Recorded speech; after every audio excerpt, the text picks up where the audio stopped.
Ngiyababingelela abantwana bayizwela. Ngizocela uZulu asihlawulele isihlawulelo 243. Inkosi ubusise. Amen.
Bolane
Okay. Ngaphambi kokuba ngikhulume ngikusho ukuthi isihloko salenkonzo sithi inkosi ilanga nezimfundiso ngoNazaretha. Today's topic says the Lord Langa and his teachings of Nazareth. Lesi sihlabelelo ekade sihlatshelelwa isihlabelelo esafika nengilosi ngo-2012. The hymn that we just sang, it's a hymn that came with the angel in 2012. Izithake zami zasezithi no lesihlabelelo saqanjwa yini. But my enemy said this hymn was composed by myself. Kodwa ngokwazi kwami angaze ngibe umuntu oyimbongi ongakwazi ukuqamba isihlabelelo. But from knowing myself, I've never been that much creative that I can compose a hymn. Njengoba kubhalwe lapha kuthi lesihlabelelo safika kumfundisi nomkhokheli umpanza bese ngoba izitha eWhitebank nengilosi uhlaleleni ngolwesihlanu mhla ka-16 December 2011 ngo-21:30 ebusuku. As it is written on top of the hymn, it says this hymn came to Red Panza and Koken Panza at home of Zita at Whitebank with the angel Salalemi on a Friday of 16th of December 2011 at 21:30 at midnight at night. Asimina engabhala lo mbhalo kodwa lo mbhalo wabhalwa uThabo Sambuthi. It is not me who wrote this, but it was written by Thabo Sambuthi. Ngoba ngenkathi sifika lesihlabelelo sabiza yena uyena futhi owasibhala phansi. Because when the angel came with this hymn, we called him and it is him who wrote it down. Njengoba ke ubhaliwe lesihlabelelo sihlatshelelwa ngosuku lwesikhumbuzo senkosi ilanga kuphela. As it is written, this hymn can only be sang on the commemoration day or on the memorial day of the Lord Ilanga only. Only Memorial Day. Yes, the memorial day of Ilanga.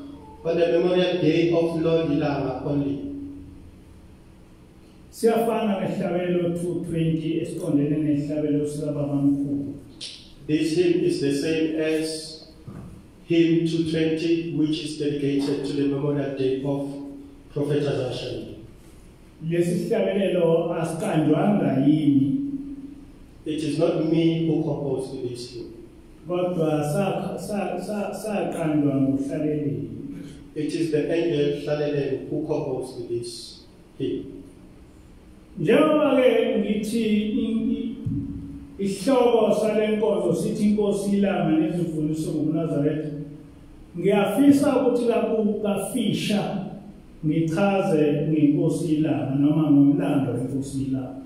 As I indicated, that the topic of the day says Lord Ilanga with the teaching of the Nazarite faith. I want today to articulate about the Lord Ilanga.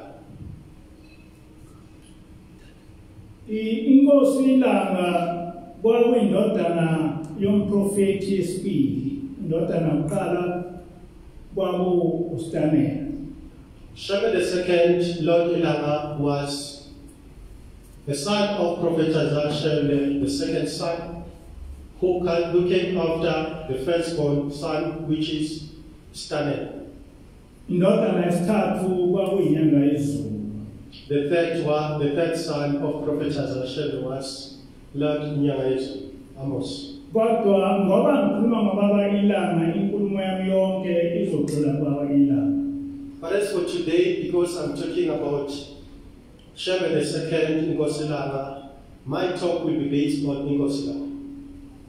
Ngiyafisa ukuqala ukuthi ngichaze ukuthi leli gama lokuthi inkosi ilanga lavela kanjani.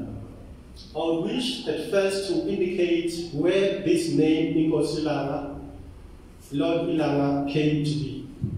Alifani namagama aqanjwa abaholi bamaNazaretha manje ngoba bonke abaholi bamaNazaretha bamanje bayabe bekhethwe ngabantu futhi beqanjwe ngabantu. It is not the same as all the names that are given to the leaders of the Nazareth churches or factions, because with them, the names that they have, they are given by the people who choose them to lead them. Ngamanye amazwi amagama ayayiqanjwe abalandeli bebathopha. In other words, their names are the names that are given by their followers in praising. Kodwa igama elithi ubaba mkhulu negama elithi ubaba ilanga negama elithi ubaba inyanga yezulu akulona igama elafika nabalandeli bebathopha. But the name Ubaba Mkhulu, which is the great-grandfather, Inkosi Ilanga, Shebe II, Inkosi Inyanga Yezulu, Shebe III, it's not a name that was given by the followers by praising, by just expressing their praise to them. Kodwa amagama avela ezulwini. These are names that originated in heaven. Ubaba mkhulu cishe kwakuMarch 1935 mhla ethi echazela amaNazaretha ukuthi uNkulunkulu umthathile waya ezulwini wafica inkulungwane nezigidi zamaNazaretha zisesigodini sosizi. It was around 1935 March when Prophet Isaiah Shebe told the Nazarites that God has ascended him to heaven, and he found in the pit of hell where there were millions of Nazarites that were in the pit of hell. AmaNazaretha ayeselwa naye ethi waqinisa imithetho uthi ubaba mkhulu ngithema ngifika la ezulwini ngathola ukuthi sengibizwa ngokuthi ngubaba mkhulu. Ngaleso sikhathi ubaba mkhulu wayebizwa ngokuthi ubaba. These Nazarites were complaining to him to say he had made the commandment to be difficult, and that time he was called Ubaba, the father. But when he went there, ascended to heaven, he found that he was then called Ubaba Mkhulu, which is the great-grandfather.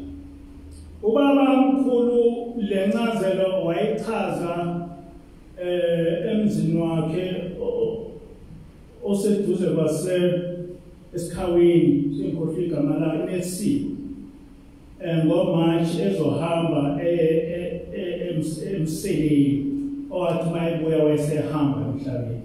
Prophet Isaiah Shebe spoke about this at village Nelsiwe, which after that he happened to pass in few months after he had spoken about this. Mawusibhekisisa lesihlabelelo esithi besilizwile webaba mkhulu, isihlabelelo sokugcina esaqala ubaba mkhulu cishe wasiqamba emanzi ngaphambi kokuba ehambe emhlabeni.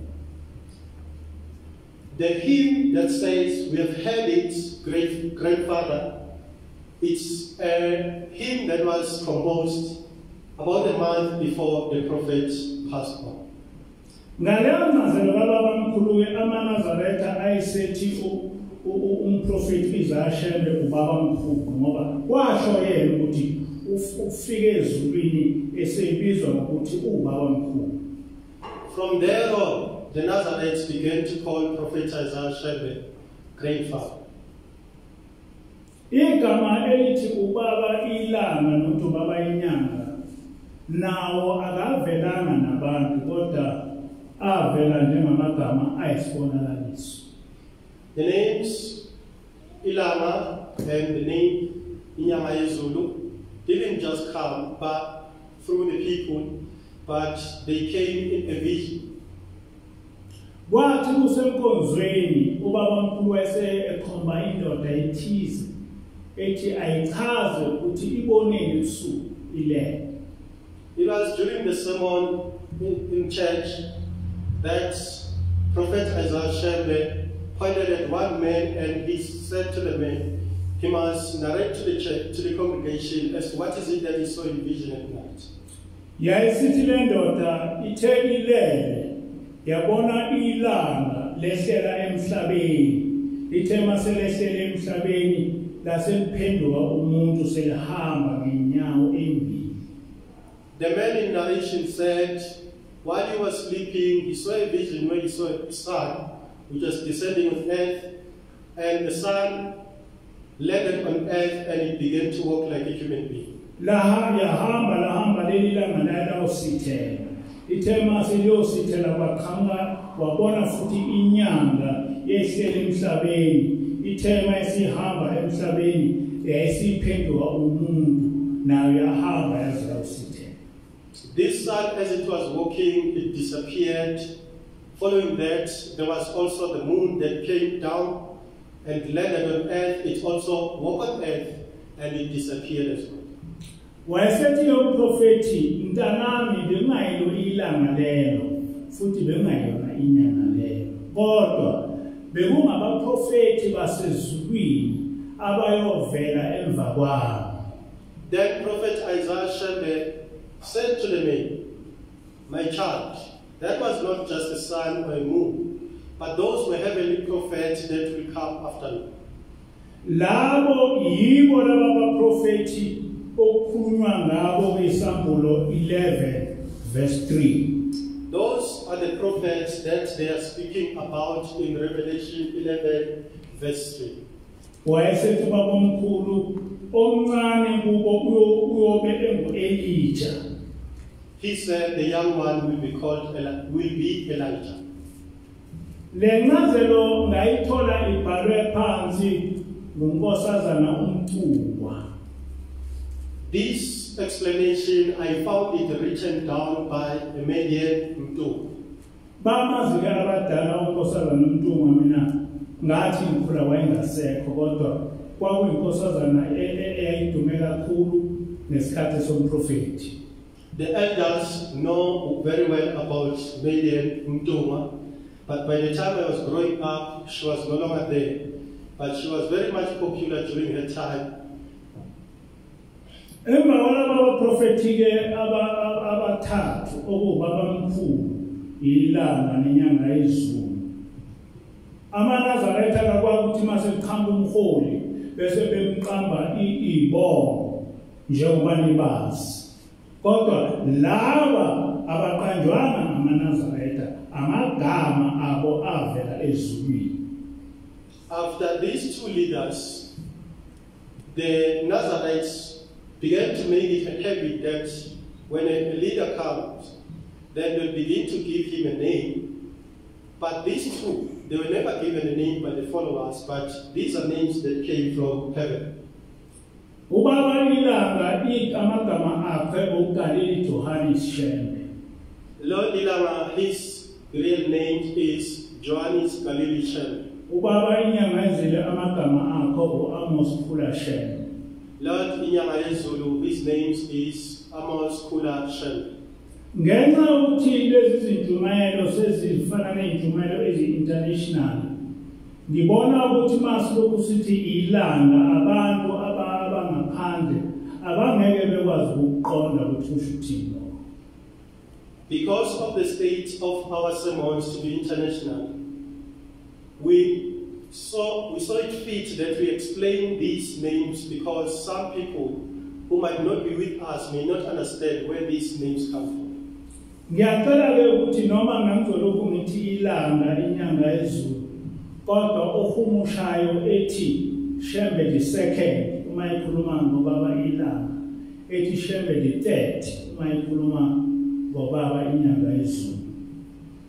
I request that the translator, when I speak of Lord Ilama, he says Shembe the second. When I speak of Lord Inyanga Yezulu, he says Shembe the third. Ubaba ilanga kwakuwumuntu owafunda kakhulu waze wafika e-Fort Hare ngesikhathi esidala kakhulu. Shembe the second had educated himself till he reached Fort Hare in the olden days. waphasa uBA eFort Hare wabuya weza eAdams College lapha owafundisa khona wagcina eseprincipal kuleyo college. He passed his BA at the University of Fort Hare and he came back to teach at Adams College, where he ended up as a principal. Ngakho-ke leli bandla la liholwa umuntu wayefundile kungafani namanje njengoba manje nasebenziwa inhlekisa ngami kuthiwa hayi sisukela isifundiswa. Leli bandla laholwa umuntu ofundile lahlaziwa umuntu ofundile. Therefore, this church, this congregation was led by an educated person. Unlike today, when people talk about me and say, no, we are just being deceived by these educated men. But even during the time of Inkosi Oshembe II, the church was clarified, led, and well articulated by an educated leader. Ubaba Ilanga wahola leli bandla eminyaka engamashumi. Shembe II led the church for about 40 years. Uyena wahlasa indlela yokuthi leli bandla liyibandla elimkanjani ngoba ngesikhathi sethu umprofeti wayengasekho ngaphambi kwesifunda eincwadini azange sambona. It is him who clarified the mandate of the church, because during our days, Prophet Isaiah Shembe was no longer there. Kodwa ubaba Ilanga wasenza sabanesibungo sokuthi ubaba mkhulu wayefundiseni ngaleli bandla. But Shembe II made us to be clarified as to what is it that Prophet Isaiah Shembe has taught about this church. Bukhona inkulumo ubaba Ilanga owayengahlukani nayo engifisa ukuthi thina njengamanazaretha siyazi. There's a crucial talk that Shembe II would often speak of, and I would like us, the Nazarenes, not to part ways with. Ubaba Ilanga wayethi mayikhuluma at a later stage bese simthatha ngama-cassette, ikakhulukazi u-Arthur Nxumalo wayejwayele ukuthi ethathe iy'nkulumo zikababa Ilanga ngama-cassette. At a later stage, Shembe II would be recorded particularly by Arthur Nxumalo when he was preaching. U-Arthur Nxumalo kwathi emva kwesikhathi lama-cassette wayesewathatha eyodonate ngawo e-University of Zululand ukuba ebe kuma-archives ase-university. Then, after a while, he decided to take these cassettes and donated them to the University of Zululand so that they can keep them in their archives. U-Advocate Mnyandu wayesebenza lapha e-University as a clerk futhi eNazaretha. Ewabona lama-cassette sasesivumelana naye ukuthi yonke inkulumo zikababa Ilanga ngama-cassette akazibhale phansi ngoba mazi kuma-cassette isogcina ilahlekile. Advocate Mnyandu was working at the University of Zululand as a clerk. He would often see these recordings in cassettes, and we happened to agree with him that all these sermons of Shembe II shall be written down. Indeed, he did so that they won't get lost. Nangempela uMnyandu wakwenza lokho njoba sinencwadi njena esiyibonayo ethi izintshumayelo zenkosi Ilanga ebhalwe u-Advocate Mnyandu. uMnyandu wayesusela lezo nkulumo kuma-cassette. Indeed, Advocate Mnyandu did so. As we can see now, we do have a book written, The Sermons of Inkosi Shembe II. Advocate Mnyandu was writing those sermons, taking them from the recorded cassettes.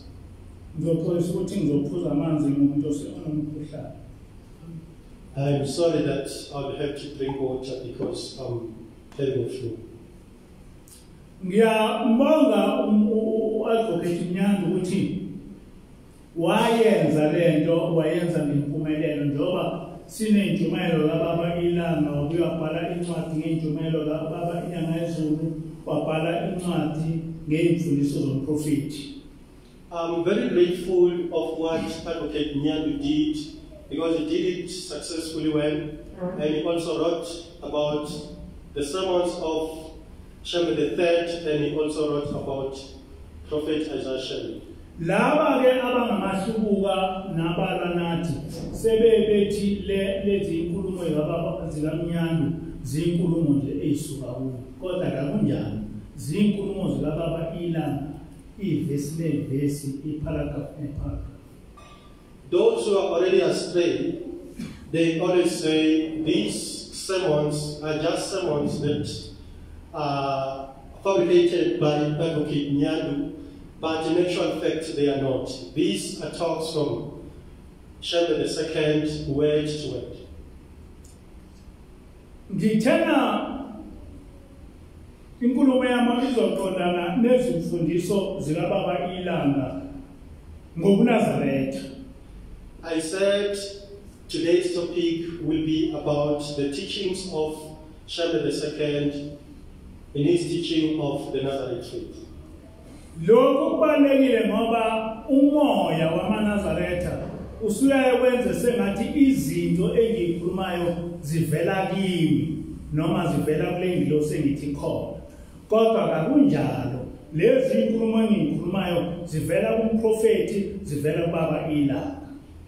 This is very important because to many of the Nazarenes, it looks like the talks that I make, they are just coming from me, while in actual fact, or they come from the angel that I always speak of, while in actual fact, the sermons and the talks that I make, they come from Shembe II, they come from Prophet Isaiah Shembe.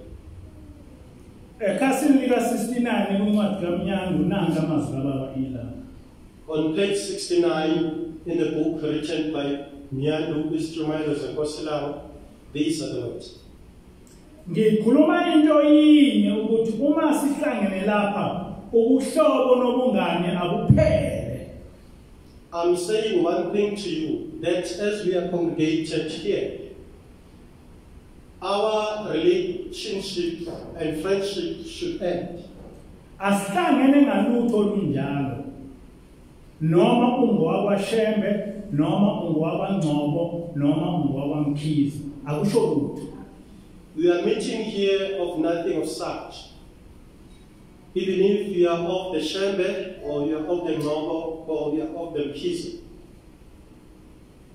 Into yinye esihlangene ngayo, indlela kuphela eya ezulwini. There is only one thing that makes us to be here together. It is the way to heaven. Ayikho enye into. There is nothing else. Sihlangene ngendaba kaNkulunkulu, ngendaba yokuya ezulwini. We are here for the word of Yahweh. We are here for the journey of heaven. Ilonto yokuqala bengithi ngifuna ukuba ngichazele amaNazaretha ukuthi njengoba ngaso sonke isikhathi ngikhuluma ngendaba kaNkulunkulu, ngikhuluma ngendaba kaJehova. Leyo nto leyo ayisuki kimi, imfundiso kababa ilanga. That is the first thing that I wanted to explain to the Nazarenes.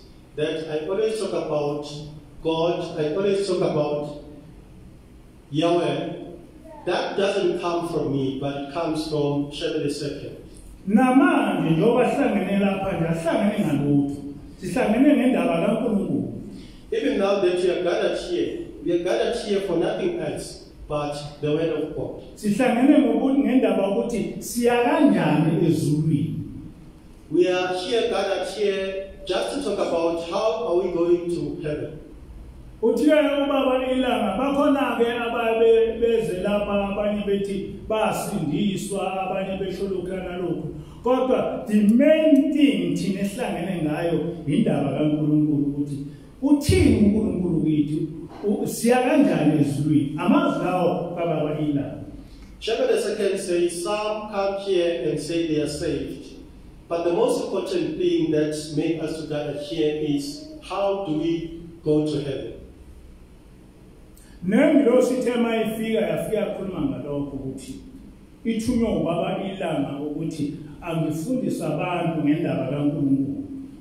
Even when the angel came, he told us one thing, that it has been said by Shepherd II that I must teach people about God. Ngenkathi ingilosi ithi uthi ubaba ilanga fundisa abantu ngendaba kaNkulunkulu uJehova, kwaba sengathi lento ikhulunywa ingilosi le iqaba ingilosi, kodwa laba wayesaphila ubaba ilanga ethi sihlangene ngendaba kaNkulunkulu kuphela. When the angel said this, it felt like it was the first time that this is being said. But look at this that was said by Inkosi Langa when he was still alive, Shepherd II.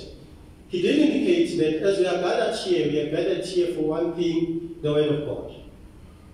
Ukhona ukuhlaselwa engihlale ngihlaselwa ngakho ngokuthi ngithi uShembe akasiyena uNkulunkulu.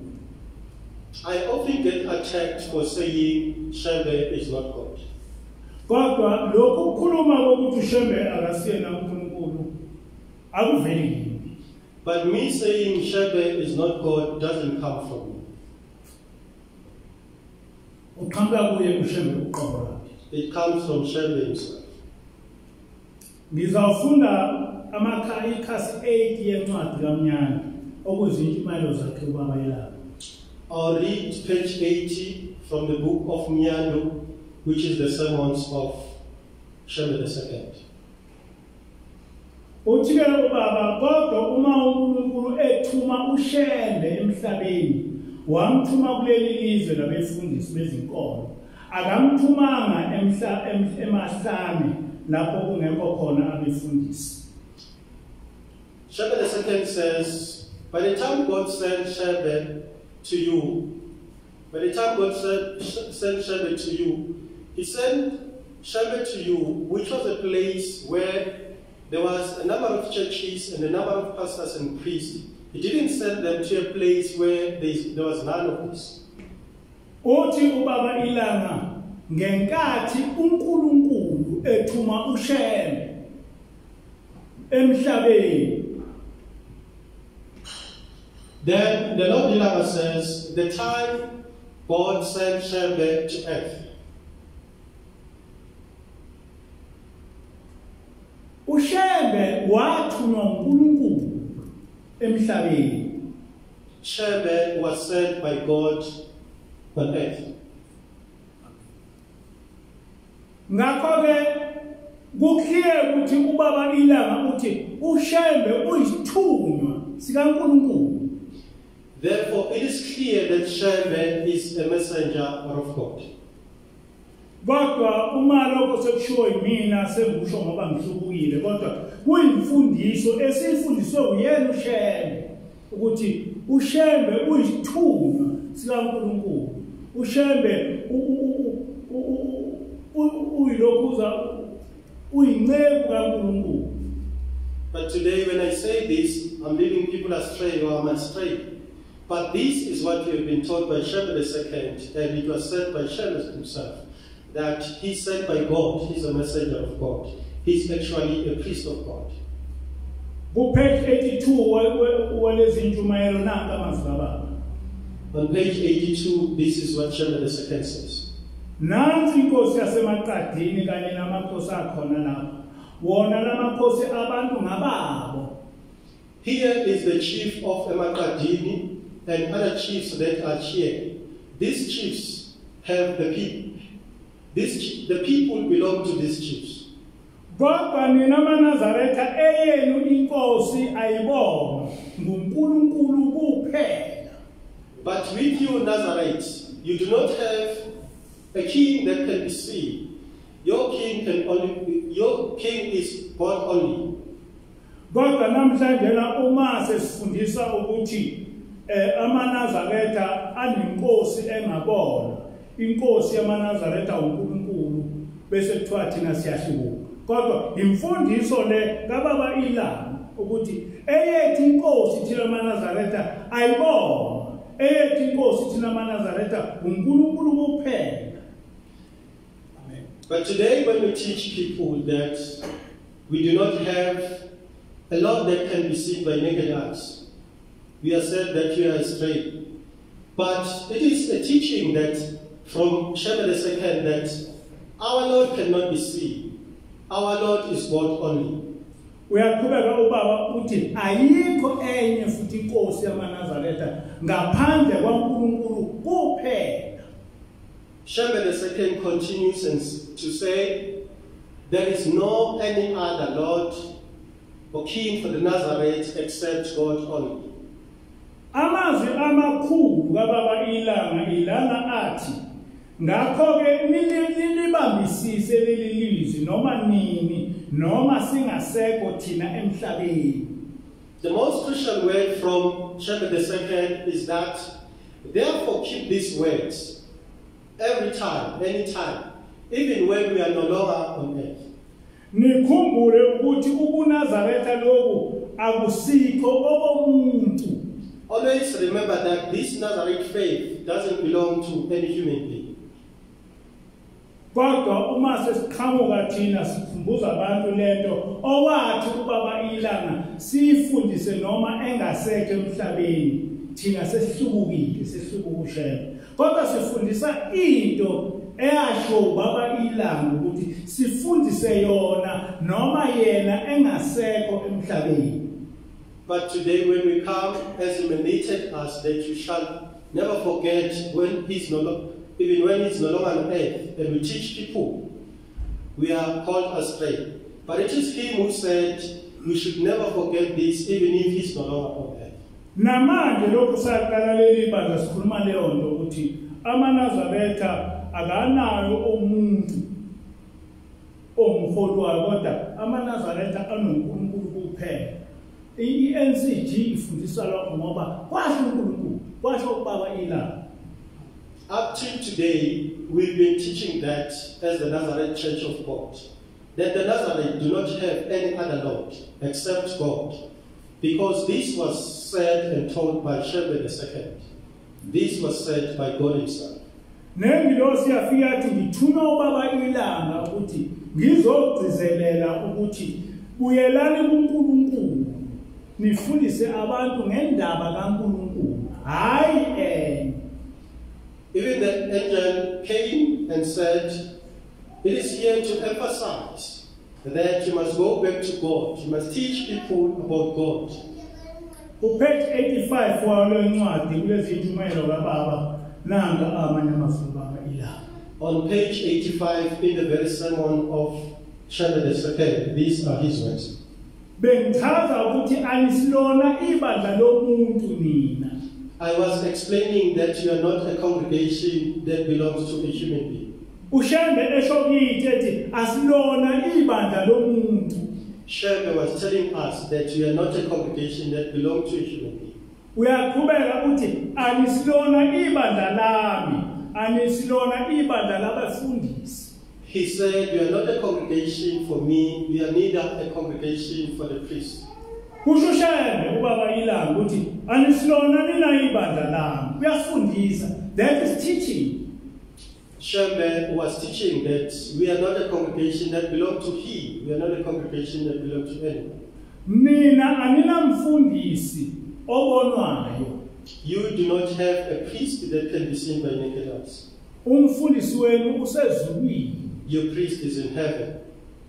Mina angisiye umfundisi wenu. Kusho ubaba ilanga uthi mina angisiye umfundisi wenu. I am not your priest. So Shembe II says, I am not your priest. Munye umfundisi wenu uShembe kuphela. There is only one priest for you. That is Shembe in heaven. Uma ubaba ilanga ethi yena kasiyena umfundisi wethu, kodwa umfundisi wethu uShembe ongabonwayo, uShembe kuphela. Usho ubaba mkhulu. When Shembe II said, I am not your priest, but your priest is Shembe that cannot be seen, is Shembe in heaven. He was referring to Shebe, the Holy Spirit, the Shebe, the prophet. Ubaba ilanga lapha ukwehlukanise kahle yonke inkulumo yakhe ihlukanise kahle. Shebe here had broken it down very well. Okokuqala uthena inkosi yethu uNkulunkulu kuphela. Firstly, he indicated that our Lord is God only. Wayesethi umfundisi wethu ubaba mkhulu kuphela. He therefore said, our priest is grandfather prophet Isaiah. Manje ke bonke lokho uma sikufundisa abantu sesingabantu abahlukile. But when we teach people all that, we are astray. Ngiyafisa ukuba ngichaze ukuthi okuseqinisweni amaNazaretha amhlukile. I wish to explain that in actual fact, the Nazarites have abandoned God. Ngelinye ilanga ubaba mkhulu uyabuza kumaNazaretha ukuthi niyasazi nisitha esikhulu sikaNkulunkulu. One day, prophets asked if the people knew the real enemy of God. Ayesitha amaNazaretha isitha esikhulu sikaNkulunkulu Satan. And the Nazarites in response said, the greatest enemy of God is Satan. Wayesethi ubaba mkhulu kodwa uSatan usebenza ngomuntu. Then prophet said, but Satan works through human beings. Ayesethi amaNazaretha njengoba uSatan esebenza ngomuntu siyomazi kanjani uSatan? Then the Nazarites asked, as you say Satan works through human beings, how therefore are we going to know the devil? Wayesethi ubaba mkhulu isitha esikhulu sikaNkulunkulu isangoma. Then the prophet said, the greatest enemy of God is the divineness. Ngoba uNkulunkulu ufike ethume isithunywa sakhe njengoba engithumile nje ukuthi sifundise ngomthetho wakhe, kodwa isangoma bese sifike sifundisa okuphambene nalokho okufundiswe umprofeti othunywa nguNkulunkulu. Because whenever God sent me or a prophet to teach, the diviners or the wizards would come and teach the opposite of what has been taught in accordance of God. Ilokho okwenzeka namhlanje. That is what is happening today.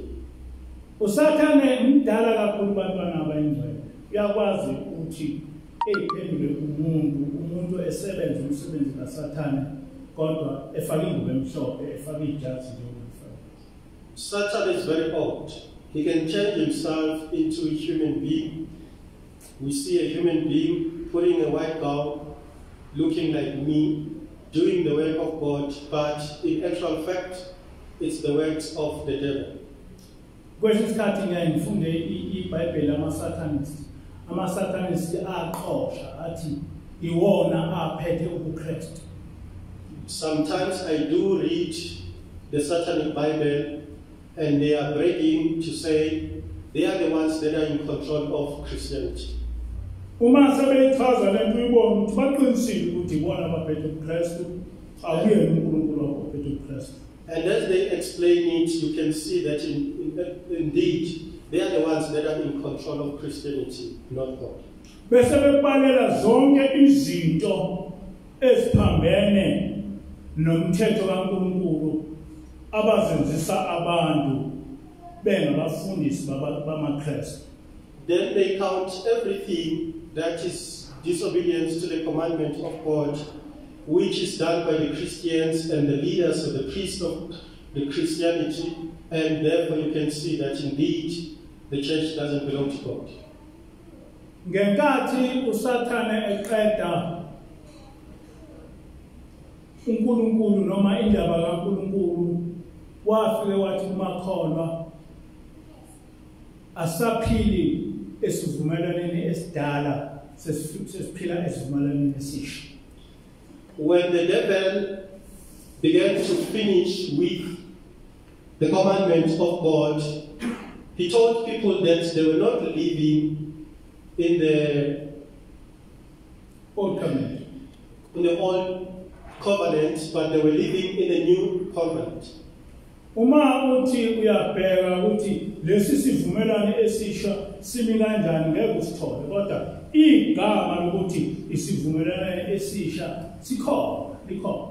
If you look into how this new covenant looks like, you cannot tell, you cannot find out, but the name new covenant does exist. Kodwa okugamile kulesi sivumelwano esisha ukuthi ukhishwe igama likaNkulunkulu kuso. What is clear about this new covenant is that the name of Yahweh is not our name.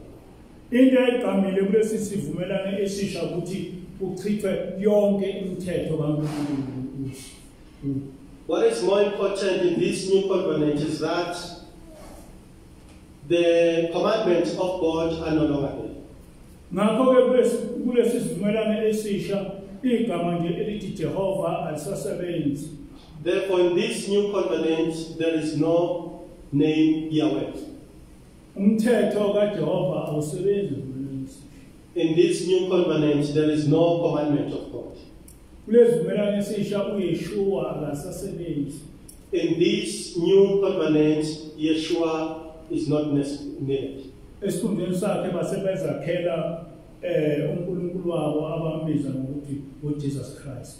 Instead of Yeshua, they made their own Lord, which they called Jesus Christ. Kodwa useqinisweni ayikho lento uJesus Christ.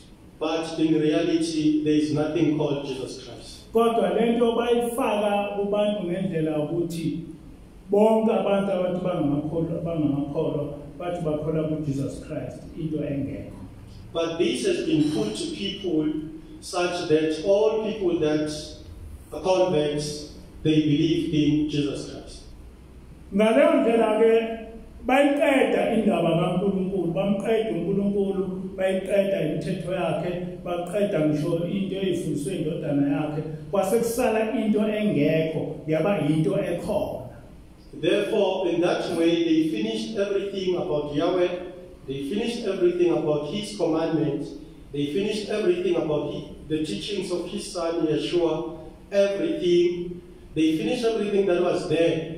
And what remained was nothing, but they made it look like it's something. Uma uthi kubantu, hawu, kodwa uNkulunkulu wathi akayifuni lento. Bese bethe abantu, hayi, isivumelwano esidala leso. Thina sesiphile isivumelwano esisha. When you say to people, but God said He disapproved of this and that, people would say in response, but that was the Old Testament or the Old Covenant. Now we are in a new covenant. Uma uthi kubantu kodwa uJesu lento lena wathi ingenziwa bethi hayi asaphile isivumelwano esidala thina siphile isivumelwano esisha asaphile ngaphansi komthetho. But when you say to them, Yeshua said, Jesus said, this shall not happen, this shall not happen, then they say, aye, that was the old covenant, now we are living in a new covenant. Ngakho-ke inkolo yoKristu inkolo engekho ngaphansi kwaJehova kodwa bona ababoni ngoba igama labo elikhulu ukuthi siphila ngaphansi kwesivumelwano esisha. Therefore, this to be called a congregation of Yahweh is not reality, because they say they are living in a new covenant and they are not living in the old covenant. Lesi style usathane usesilethe kumaNazaretha. This time, the devil has brought it to Nazareth. Aqale athi amaNazaretha ushembe uNkulunkulu. The Nazareth started to say, Shembe is God. Uma sithi okay ushembe ke uNkulunkulu kodwa ushembe wayenqaba lento nalento. Base bekuyeka manje ukuthi ushembe uNkulunkulu base bethi hayi thina sesinoNkulunkulu wethu omusha sinonkulunkulu ogama lakhe unyazi, unkulunkulu omusha. When they say Shem is God, and we let them as they were saying that, but we reminded them that Shem said, this is not acceptable, this is not acceptable. They then changed the talk to say, now we have a new God, and this new God is different from that one. Ngimzwile umfundisi Madondo last week ekhuluma ngalokho ukuthi thina ebuhleni sesinonkulunkulu omusha. I heard from Priest Madondo last week saying they at Ephleni they have a new God. Ngiluzwile unyazi kuvideo lithi mina ngingunkulunkulu wamaNazaretha. I heard from their leader Unyazi saying in a video he himself is the God of the Nazareth. Okokuqala baqale kwaba sengathi bakhuluma ngobaba mkhulu ukuthi ubaba mkhulu uNkulunkulu. Manje sebephumela obala ukuthi cha thina sikhuluma ngobaba mkhulu, thina sikhuluma ngobaba ilanga, thina sikhuluma ngobaba inyanga yezulu, thina sikhuluma ngonyazi uNkulunkulu omusha. At first they spoke as if they were speaking about Shem the prophet as God. But lately, they came out clearly to say, in actual fact, us, we are not talking about Shem the prophet as God, we are not talking about God Yahweh, we are actually talking about the new God, which is Unyas. Uma uthi hayibo uNkulunkulu wayengaba indaba ezangoma. Kodwa asinandaba nendaba uNkulunkulu lokhuluma ngayo, thina sikhuluma ngonyazi. When you say, but God said he doesn't allow the diviners in his congregation, they say, hi, you are referring to that God. We are not referring to that God. We are referring to our new God. Our God is Unyas. Uma uthi ukhotha ubaba ilanga noma ukhotha ubaba mkhulu uthi wathi baba mkhulu umanike nayihlanganisa nezangoma uJehova uyohlukana nani. Kodwa siyakuzwa lokho okusho baba mkhulu, thina sikhuluma ngoNkulunkulu omusha, sikhuluma ngonyazi. When you quote and you say, but Prophet Isaiah said, the diviners are not acceptable. They say, hi, that was said by Prophet Isaiah. We are not talking about him. Now we are talking about this God, this new God, Unyas. So yonke lento engikhuluma ekhuluma ngobaba ilanga kumaNazaretha manjena irrelevant ngoba ayisho lutho ngoba ayikhulunyiwe uNkulunkulu omusha, ayikhulunyiwe ngonyasi. So now all these things that I'm saying here in this sermon that was said by Shem II about Nazarites, it's not relevant to the Nazarites because it has not been said by their God Unyas. Iyafana nalento esho amaKristu ukuthi noma ngabe uthini ngoNkulunkulu bethi hayi lokho kahlangene nakho ngoba thina sesikhuluma ngesivumelwano esihle. It is the same as that which is said by the Christians. When you tell them what God says, they just say, no, we are not talking about the old covenant, we are talking about the new covenant now. So we are not into the old covenant.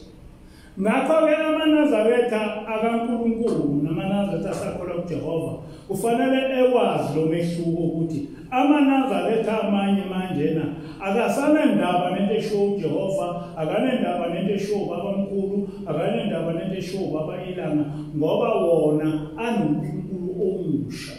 Therefore, the Nazarite Church of God and those that still believe in Yahweh should know the distinction between the Nazarites who no longer believe in what Shem taught, in what Yahweh taught, in what Yeshua or Inkosulama taught. They have a new God that they believe in. Ingilosi yakasichalela indaba ukuthi uSathane umuntu ohlakaniphela futhi uSathane ayikho into ongayazi ngoba naye wavela ezulwini. One day the angel articulated to us how the devil is intelligent and there is nothing that he doesn't know because he actually came from heaven. uNkulunkulu wafike washayela abantu umthetho base bewephula ngenkathi uNkulunkulu esahamba nabantu wayebenzela yonke into yenzeke. God instructed the people, give instruction to the people, and as he was walking with them, there is nothing that they were short of. But in the process, they broke his commandment. Then God stopped helping people. Here is my opportunity. Then the devil said, here is my opportunity. Then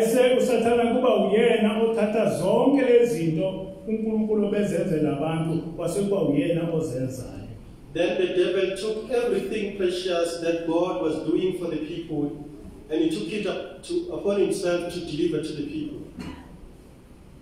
uJesu wayevusa abantu, uJesu evula abantu amehlo, uJesu sokulisishotha. Yeshua was opening the eyes of the blind. Yeshua was healing the crippled. Yeshua was healing the sick in the olden days. Nobaba mkhulu wayekwenza. Even Shema the prophet was doing that. Kodwa uthema abona uNkulunkulu ukuthi abantu sebemsubukele wayesesuka kubo baba nomsabathi. But when people began to disobey God, then God stopped doing that. Then Satan take over. Then the devil began to take over. Ayikho namhlanje na into eyenziwa uNkulunkulu ngabaprofeti noma uNkulunkulu engenziwa ama-Satanists. There is nothing that can be done by the prophets today which cannot be done by the Satanists. Namhlanje kunabantu abaningi abahamba bebe abafundisi bevule amabandla bese lokho bekuthwalela. There is so many people today, priests that open churches and they go for initiation for that. Ungafica kugcwele inkulungwane zabantu belalele laba bantu kanti laba bantu babizwe ama-Satanists. You may find thousands of people gathering in a congregation and you think they are worshiping, well, yes, they are called by the Satanists. Kufa abantu kuze kugcwala abantu laba. People even die for them to be congregated in thousands of numbers. Kufe abantu ukuze lo mfundisi ekwazi ukuthi eqophe abantu begcwale ethempelini lakhe. People die during initiation so that the church will be full of thousands of congregants. Lo mfundisi manje na uposta ngokuthi ukwazi ukuvuswa abantu ebavuse, ekwazi ukubonisa abantu amehlo, ekwazi ukwenza zonke ingilingwane. Bese abantu bethi uNkulunkulu kanti akusiyena uNkulunkulu Satan. Then these pastors, they boast by healing the blind, healing the crippled, and people begin to say, this pastor is God, but in actual fact, this is not God, it's actually Satan. The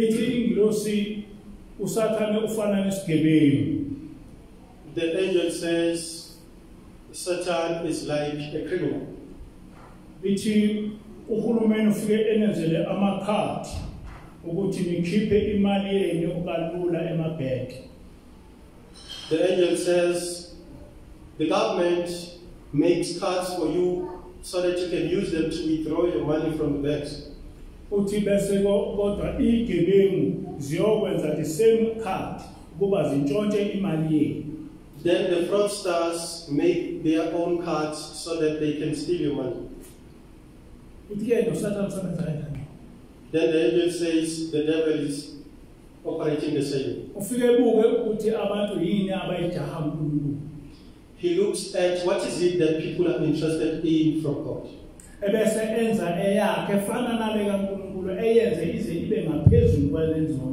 Then he fraudulently creates his own, which sometimes become even more than that which God can provide. Onke amabandla amaningi amakhulu akahlangane ngalutho kodwa ama-fraudsters. Most of the big congregates, they have nothing to do with God, they are just fraudsters. Bakhohlwa ngokuthi bakwazi ukwenza imangaliso kodwa lezi imangaliso ayiveli uNkulunkulu zivela kuDevil.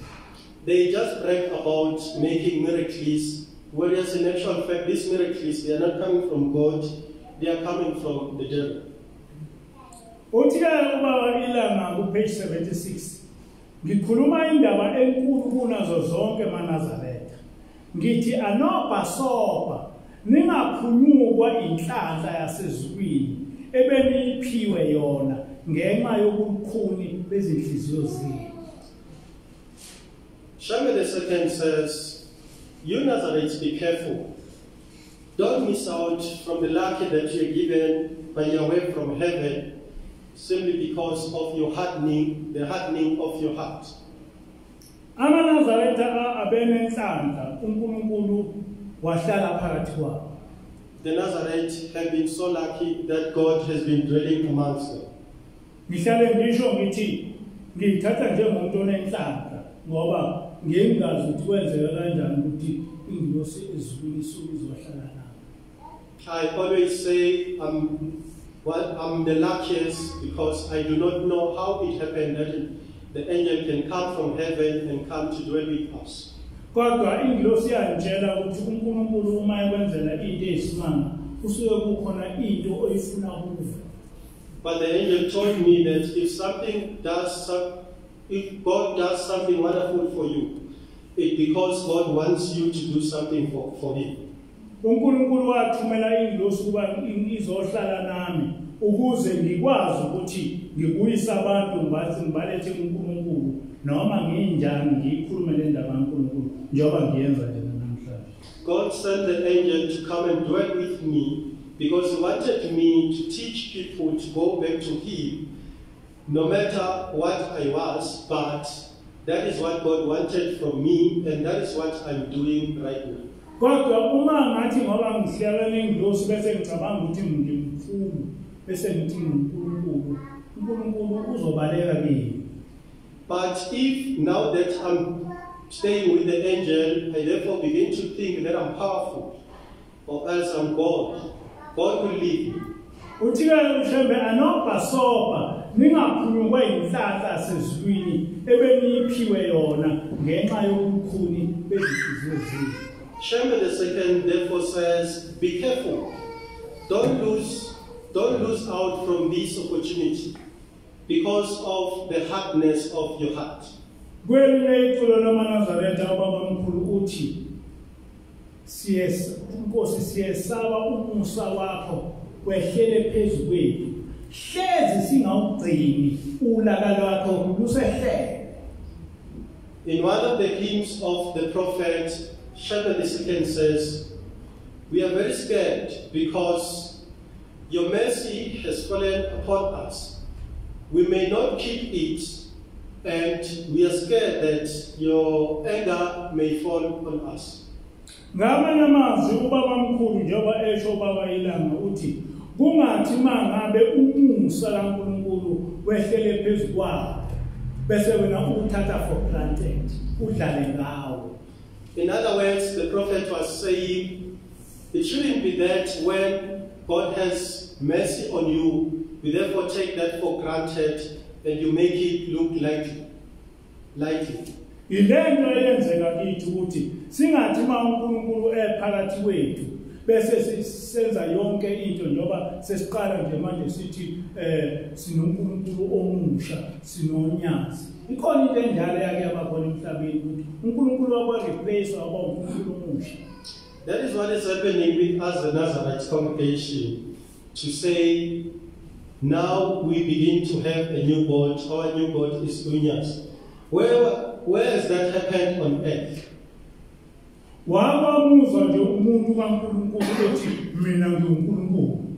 Have you ever heard a man of God saying that I am God? I've read the whole Bible, I've never heard of such.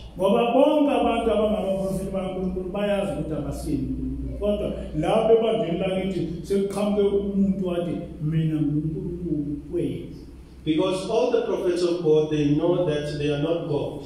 But here in this very church of Nazareth, someone has just came up and said, I am God for you. ingilosi yambulalela ukuthi bathi mabalandeli bakhe bethi uNkulunkulu wakwemukela lokho. Herod was destroyed by the angel simply by accepting that his followers were calling him God, and he accepted that. Kodwa namhlanje nakuholo amaNazaretha hayi ukuthi iwona amaNazaretha agcine uNkulunkulu, yena uyisholo yena wathi mina ngiNkulunkulu wamaNazaretha. But in the Church of Nazareth today, it's not only the followers that are calling him God, it's also himself who's declaring that he is God. Kodwa ngiyazi ukuthi unyazo lukhulumele into lingazizwa ukuthi uthini ngoba alinalo ulwazi olujulile ngempela. But I know that Unyazi said this thing not knowing what he was saying because he doesn't have deeper understanding of this Nazareth faith. Kodwa uSathane umsebenzisile laba abantu abafuna ukunqoba inkolo kaJehova basebenzise unyazi ukuze beyinqobe. Yikho sebegcizelela nje ukuthi sinoNkulunkulu omusha. But the devil used him, and these people they want to destroy the religion, have used him. That is why today they are emphasizing that they have a new God. Unyazi into emendaba nayo ukukhulu neimoto kodwa ulwazi ngoNkulunkulu alinalo. Kodwa laba abantu abaphethe ibona abalifundiswa abaqale baliflasharisha bathi liNkulunkulu nalo laseliyayikholwa leyo. Unyazi cares more about riches and cars and the rich lifestyle, not about God. But the people that are very influential around him are the ones that taught him that he is God. He therefore began to believe that. So bahamba emsakazweni beyothi sesinoNkulunkulu omusha. They even go to the public broadcasting service to say they have a new God. Ngamanye amazwi sebenomunye uNkulunkulu hayi lo uJehova owathi uyena yedwa oNkulunkulu. In other words, they have a new God, not the one that Yahweh said he is the only God. Hayi lo uNkulunkulu ubaba mkhulu owasifundisa ngaye. Not the God that Prophet Isaiah taught us about. Hayi lo uNkulunkulu ubaba ilanga lapha okhuluma ngaye. Not the God that Sheba II spoke of. Ikhona ke sesithuba ukuze sesabe kube sengathi bakhuluma into esini kodwa behlula abantu uNkulunkulu. That is why we are being insulted, so that we become scared, as if they say something that makes sense, when yes, they are just misleading people. Uyaqhubeka ubaba ilanga uthi lisho njalo ilizwi encwadini kaJuda uqala ivesi lesihlanu lithi ngiyathanda ukukhumbuza noma benazi ukuthi inkosi uma isibagezile abantu yabenza babangcwele baba bahle njengani nje bathi uma sebeqala ukwenza okubi yababhubhisa. Therefore, Sheba II continues to say in Judah, I want to remind you that even though God had made every good and beautiful things for his people, but when they began to disobey him, he destroyed them.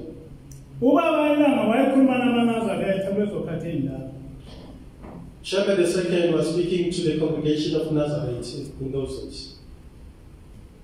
Ethi ningathathi inhlanhla yenu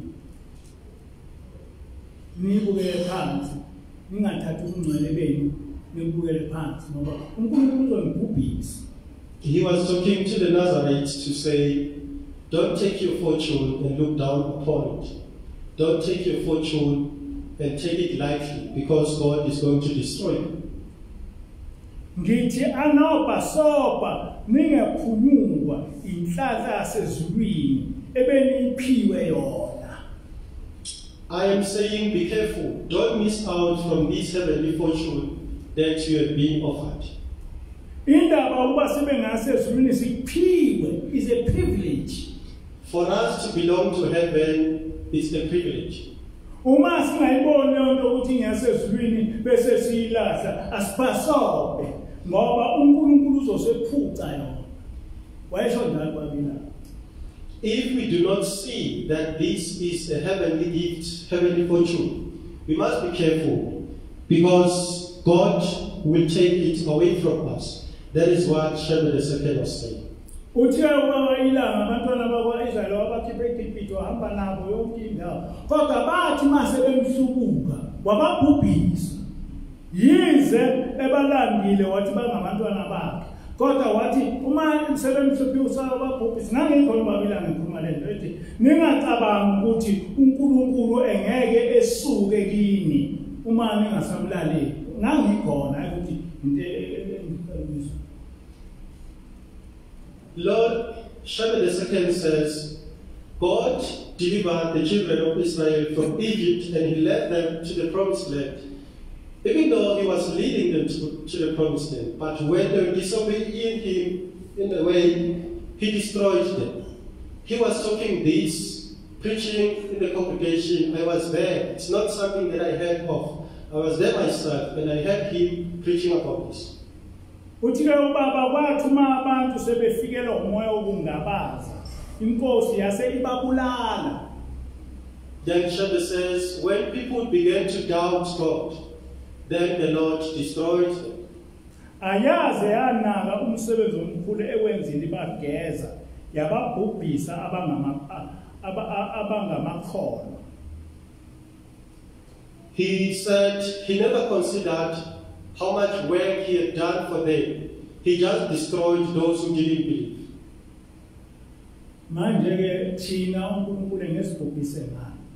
So how God may not destroy us? uNkulunkulu ngiyamesaba ngoba kwesisikhathi abantu bayona ebese ebhubhisa nabantu ebebengunile. I am scared of God because sometimes people commit sins, then God destroys even the ones who have not committed sins. Kanti kwesinye isikhathi abantu bathi noma bewubonile kube khona umuntu oyedwa ongunile bese basindisa ngalowo muntu oyedwa. But sometimes you find that people have committed sins and you find that there is this one person who has not committed any sin and God will save them for that person. Yikho nje kubalekile ukuthi bonke lamaNazaretha asengalolu limi lokuthi banoNkulunkulu oyedwa omusha singasihlanganisi nawo. That is why this language of the Nazarites to say they have a new God, we should not be part of. Ngoba uNkulunkulu ubabekele usuku lwabo ngoba bameyisa. Because God has kept a day for them because they are very much disobedient of God. No baba mkhulu bameyisa. This is a contempt to Prophet Isaiah. No baba Ilanga bameyisa. Even Shebel II. Ubaba Ilanga uthume ingilosi ukuthi izoqondisa lento kodwa bayayisa naye. Shebel II sent an angel to come and fix this Nazarite faith, but they also insulted. Nami bayangithuka basho yonke into. And they even insulted. Bathi lokho ngikwenziswa ukuthi ngisifundise kodwa nobaba Ilanga bayifundisa. They say, I am doing this because I'm educated, but surprisingly, even Shebel II was educated. Ayikho into abayishoyo ukuthi irongi engiyikhulumile ephambene nale ekhulunywa uNkulunkulu.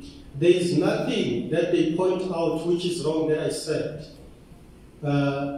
but they are always against it. Ngakho-ke abantu abanjalo kufanele ukuthi usuke kubo. So people like that, you must put yourself away from them.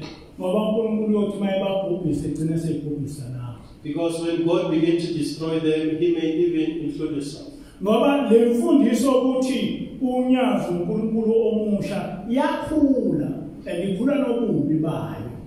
Because this teaching that Unyazi is a new God, it's growing and increasing, and it's growing with its deities. They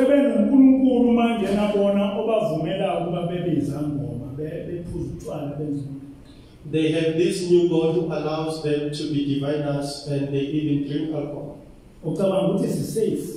Do you think we are safe? Safe. We are not safe. Ngoba ngokwenze njalo sedelela umqali wendlela yalokunazana. Because by so doing, we are actually disobeying the beginner of this journey, Prophet Isaiah.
siyabonga umusa wakho nothando lwakho wena osigcinile Nkosi kwaze bafika kwesikhathi samanje nesifo Nkosi esibulala abantu eCOVID-19 sasivikele kuso. Sicela Nkosi kwawusivikele kuso njalo. Bonke Nkosi abantu abakukhonza bengabulawa yisifo. Sicela Nkosi ukuba sibuyele kuwe. Singabanayo Nkosi uNkulunkulu omusha. Kodwa Nkosi sihlale sinalo uNkulunkulu wasemandulo. Njengoba wathi wena uNkulunkulu wasemandulo owawukhona ngesikhathi sikaNoah, wawukhona ngesikhathi sikaMose, ngesikhathi sikaYeshua, ngesikhathi sikababa omkhulu. Sicela Nkosi ukuba silandele lo uNkulunkulu, singamlandeli uNkulunkulu omusha osevele phakathi kwamaNazaretha esingamqondi ukuthi uyinhlobo uNkulunkulu. Siyabona Nkosi ukuthi ungomunye uNkulunkulu ongazile ukuzokwakha uNazaretha kodwa ozokuchitha ekuchithe kube sengathi khona into ozoyenza nje uthunywe uSathane ukuthi ebulale lokudla khona. Cela ke Nkosi ukuthi abantwana abathandile ubenze bengamfuni uNkulunkulu omusha kodwa befuna uNkulunkulu omdala, uNkulunkulu omdala wezinsuku, uNkulunkulu owakhanda izulu nomhlaba. Usinike Nkosi uNkulunkulu esamnikezwa baba omkhulu. Wathi wakha idwala elihle lobuNazaretha wasikhethela yena ngokuthanda kwakhe.